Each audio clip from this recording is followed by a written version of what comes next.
Students, आज का lecture examination point of view के अकॉर्डिंग बहुत ज़्यादा इम्पॉर्टेंट है, क्योंकि ये टॉपिक जो हम डिस्कस करने जा रहे हैं ये टॉपिक एमसीक्यूज़ का भी हिस्सा बनता है और बाज़ औक़ात ये शॉर्ट क्वेश्चन का भी हिस्सा बनता है। तो इस चैप्टर का अगर मैं आपको कहूँ कि इम्पॉर्टेंट टॉपिक कौन सा है तो ये टॉपिक जो हम डिस्कस करेंगे बहुत ज़्यादा इम्पॉर्टेंट है। तो आज हम इसकी डेफिनेशन और इसका थोड़ा सा बैकग्राउंड डिस्कस करते हैं, कहाँ कौन सी फील्ड में ये यूज़ किया जाता है। तो टॉपिक का नाम है स्टूडेंट डायमेंशन। डायमेंशन क्या है? डायमेंशन के दरअसल दो मीनिंग्स हैं, एक मैथमेटिक्स वाली मीनिंग है और एक फिजिक्स वाली मीनिंग है। अब थोड़ी सी देर में रुक के फिजिक्स वाली मीनिंग को रोक देता हूँ, पहले हम मैथमेटिक्स वाली मीनिंग को डिस्कस करते हैं। अब कोई स्टूडेंट ये ना समझे कि हम मैथमेटिक्स तो नहीं पढ़ रहे, तो हम मैथमेटिक्स वाली मीनिंग को क्यों डिस्कस कर रहे हैं, क्यों समझ रहे हैं। तो स्टूडेंट आगे चैप्टर्स में ये मैथमेटिक्स वाली मीनिंग भी आपको यूज़ करनी होगी। तो यहाँ पर हम इसको पहले एक्सप्लेन करते हैं कि डायमेंशन का मतलब मैथमेटिक्स में क्या होता है। अगर स्टूडेंट मैं आपसे सवाल करूं कि आपने कोऑर्डिनेट सिस्टम्स के बारे में सुना है, तो हो सकता है कुछ बच्चे बोले हाँ सुना है, कुछ बच्चे कहें कि नहीं हमने नहीं सुना।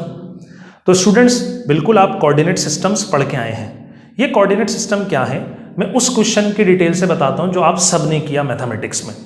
वो क्वेश्चन कौन सा था? जब आप ग्राफ ड्रॉ करते थे।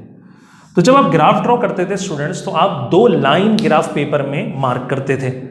वो दो लाइन आप किस तरह मार्क करते थे? एक पॉजिटिव एक्स, एक नेगेटिव एक्स। इसी तरह एक पॉजिटिव वाई और दूसरी नेगेटिव वाई। ये जो एक्स और वाई एक्सिस या हॉरिजॉन्टल और वर्टिकल लाइंस का जो कॉम्बिनेशन है, वो कॉम्बिनेशन एक पॉइंट पर आकर एक दूसरे को इंटरसेक्ट भी करता है। इस पॉइंट को स्टूडेंट हम बोलते हैं ओरिजिन। ये कॉम्बिनेशन कहलाता है कोऑर्डिनेट सिस्टम और इसका पूरा नाम रेक्टेंगुलर कोऑर्डिनेट सिस्टम है। ये तो रही बात मैट्रिक तक की। अब इंटर लेवल से ऑनवर्ड एक और एक्सिस भी इसमें इंक्लूड किया जाता है, विच इज जेड एक्सिस। ये जेड एक्सिस है, ये पॉजिटिव जेड है और ये नेगेटिव जेड है। अब स्टूडेंट्स क्योंकि अगर मैं डायमेंशन की सेंस में बात करूं तो बोर्ड आपका 2D है। 2D मतलब ये भी नाम आपने सुने होंगे, जैसे 1D, 2D एंड 3D। तो स्टूडेंट D फॉर डायमेंशन ही है यहां पर, और ये डायमेंशन वही मैथमेटिक्स वाली है। एक बात और रिलेट करता हुआ चलूं, अगर आपने मूवीज देखी हैं तो बच्चे इसको मूवीज से भी कंफ्यूज करते हैं। बच्चे बोलते हैं कि सर 5 dB है, 7 dB है और 9 dB आ चुका है। तो बेटा वो सिनेमा की टर्म्स हैं, वो मैथमेटिक्स की टर्मिनोलॉजीज नहीं है। मैथमेटिक्स की टर्मिनोलॉजी ये है 1D, 2D और 3D। जब हम 1D की बात करेंगे तो 1 एक्सिस मीन्स कोई भी x, y या z, कोई भी 1 एक्सिस। और जब हम 2D की बात करेंगे तो आप इन तीनों एक्सिस में से आप कोई दो सेलेक्ट कर लें, xy, yz या zx। इसी तरह जब हम 3D की बात करते हैं तो 3D कंप्लीट होता है, तीनों एक्सिस होते हैं, x भी होता है, y भी होता है, z भी होता है।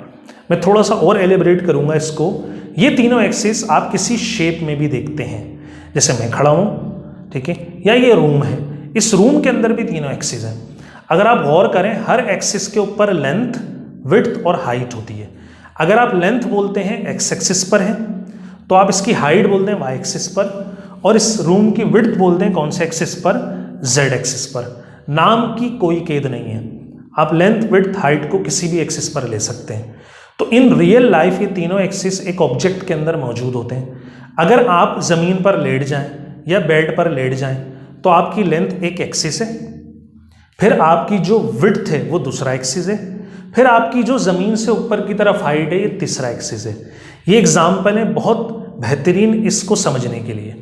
तो मैथमेटिक्स में ये जो कोऑर्डिनेट एक्सिस का सिस्टम है स्टूडेंट्स, ये सिस्टम ही क्या कहलाता है? मैथमेटिक्स में डायमेंशन कहलाती है। फिजिक्स में इसकी अलग मीनिंग ली जाती है, जिसको हम बहुत ज्यादा डिटेल में पढ़ेंगे। पहले हम इसकी डेफिनेशन को समझते हैं। तो फिजिक्स में जो पहला वर्ड लिखा गया वो लिखा ही यही गया है स्टूडेंट्स कि इन actual dimension has special meaning in physics. इसका एक खास मानी है जो मैथमेटिक्स वाला नहीं है। फिर ये करती क्या है? ये in actual it is used to denote या show the nature of the physical quantities.